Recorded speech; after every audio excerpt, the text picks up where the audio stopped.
Chapter 33. It was the biggest joint summoning that I'd been involved in since the great days of Prague. 40 jinn materializing more or less at once in a vast chamber built for that purpose in the bowels of Whitehall. As with all such things, it was a messy business, despite the best efforts of the magicians. They were all lined up in tidy rows of identical pentacles, wearing the same dark suits and speaking their incantations quietly, while the officiating clerks scribbled their names down at tables to the sides. We jinn, of course, were less concerned with regimental decorum. We arrived in 40 very different guises, trumpeting our individuality with horns, tails, iridescent flanges, spikes, and tentacles, with colors ranging from obsidian black to delicate dandelion yellow, with a menagerie full of hollerings and chitter, with a magnificent range of sulphurous guffs and stenches. Out of sheer boredom, I had reverted to one of my old favorites, a winged serpent with silver feathers arcing from behind my head. To my right was a kind of bird thing on stilt legs. To my left, an eerie miasma of blue-green smoke. Beyond him was a slavering griffin, and beyond him, more disconcerting than menacing this one, was a stumpy and immobile footstool. We all faced our masters, waiting for our charges. The boy hardly paid any attention to me. He was too busy writing down some notes. Ahem. The serpent of silver plumes gave a polite cough. Ahem. Still no response. How impolite was this? You call someone up, then take them for granted.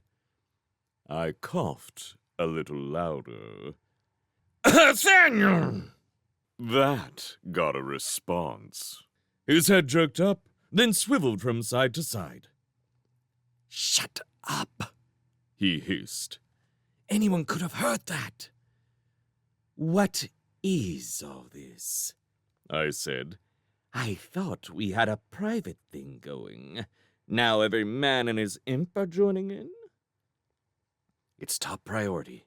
We've got an insane demon on the loose. We need it destroyed. It won't be the only mad thing about it if you let this lot go. I flicked my tongue in a lefterly direction. Check out that one at the end.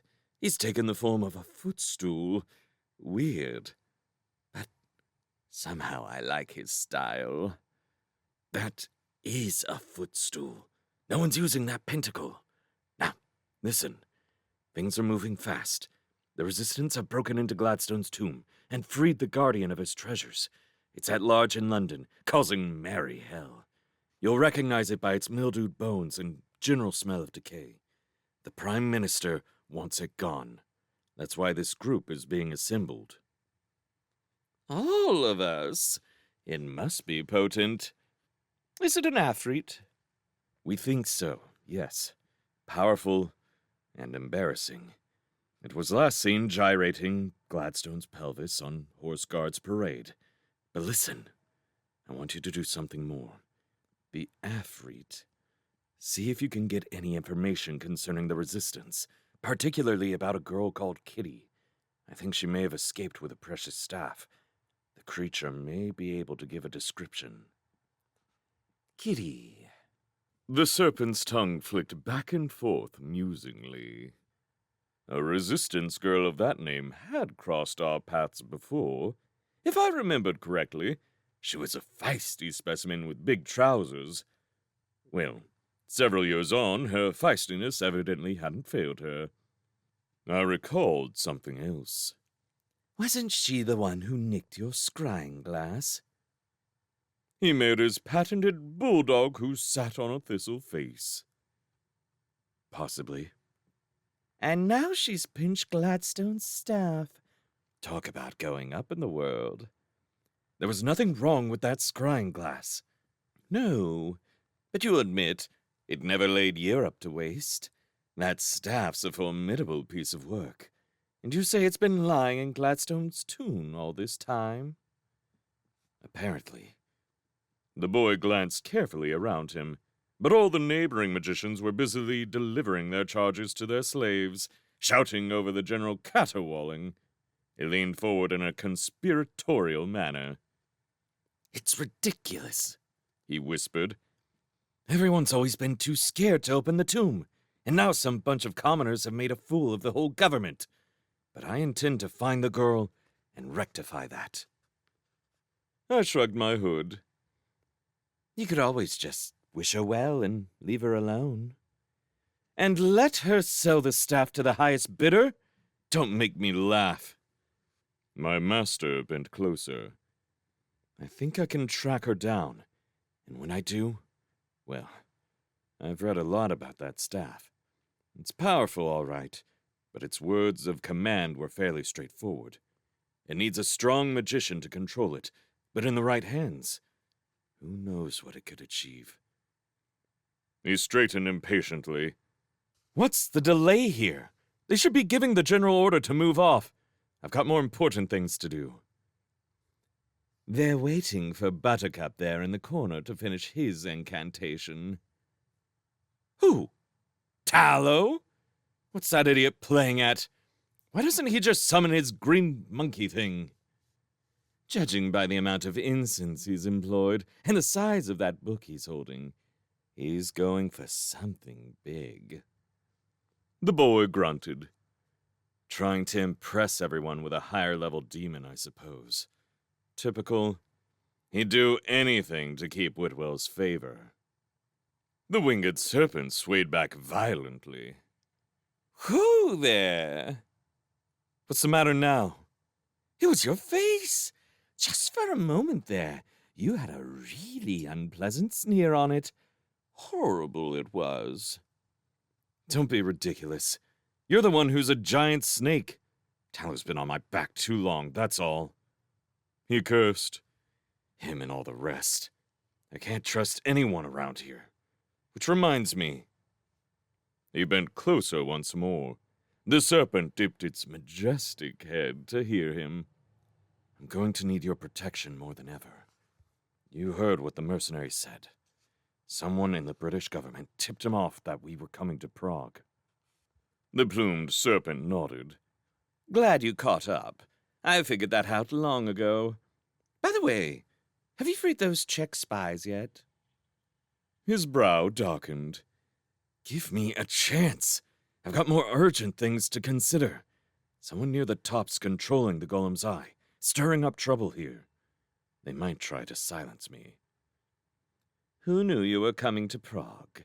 Whitwell? Tallow?" "Yes, and a minister in the Foreign Office. Oh, and possibly Duval." "That hairy police chief?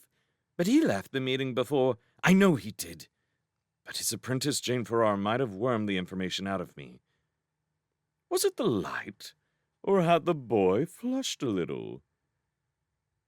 "Wormed it? How's that exactly?" He scowled. "She used a charm and, rather to my disappointment, this interesting story was suddenly disrupted by an abrupt and, to the assembled magicians, disconcerting occurrence.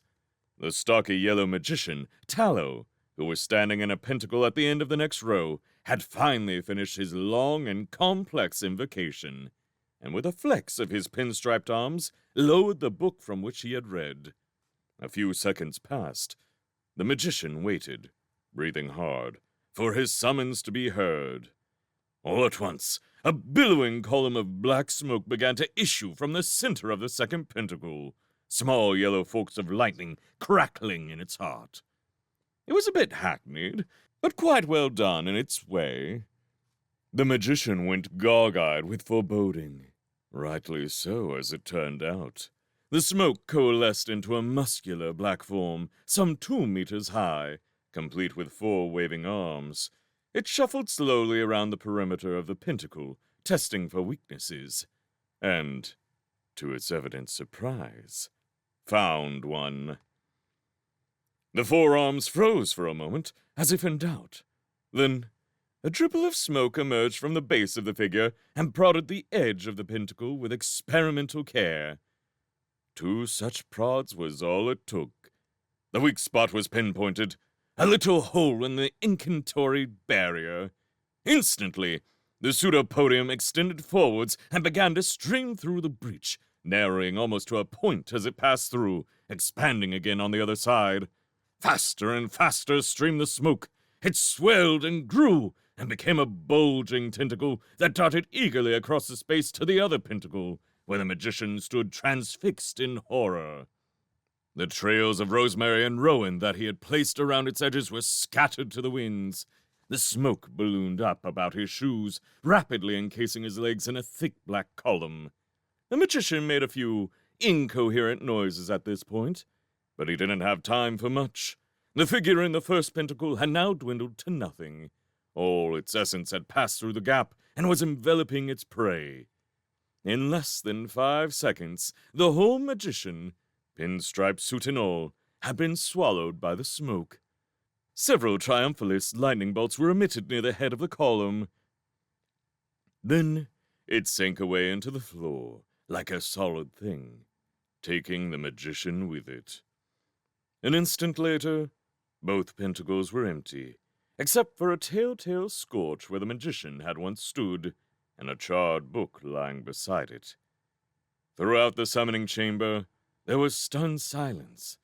The magicians stood dumbfounded, their clerks limp and sagging in their seats. Then, the whole place erupted into noise. Those magicians who had already suitably bound their slaves, my master among them, stepped from their pentacles and gathered around the scorch mark, stewy-faced and jabbering. We higher beings began a cheery and approving chatter. I exchanged a few remarks with the green miasma and the stilt-legged bird. Nice one. Stylishly done. But lucky beggar, you could tell she could hardly believe it.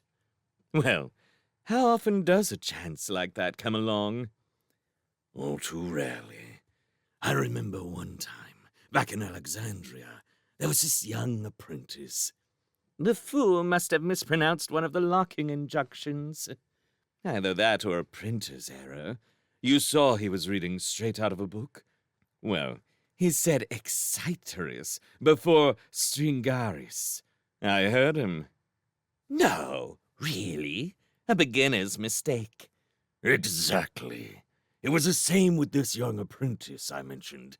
He waited till his master was away. Then, well, now, you're not going to believe this. Bartimaeus, attend to me! The boy strode back to his pentacle, coat billowing behind him. The other magicians were doing likewise, all across the hall. There was a sudden sense of business-like intensity about them. My fellow slaves and I reluctantly faced our masters. Bartimaeus, the boy said again, and his voice was shaking. As I bade you, so you must do. Go out into the world and hunt down the renegade Afrit. I bid you return to me only when it is destroyed. All right, steady on. The plumed serpent eyed him with something like amusement. He was getting all uptight and official with me suddenly. Lots of bids and bades. This suggested he was quite upset. What's the matter with you? I said. You're coming over all shocked. I thought you didn't even like the bloke. His face colored. Shut up! Not another word! I am your master, as you so regularly forget. You will do as I command. No more conspiratorial confidences for us. The boy was back to his old foot-stamping ways again. Strange what a small jolt of reality will do. There was no point talking to him when he was in a mood like this. The plumed serpent turned its back, coiled in upon itself, and, in company with my fellow slaves, vanished from the room.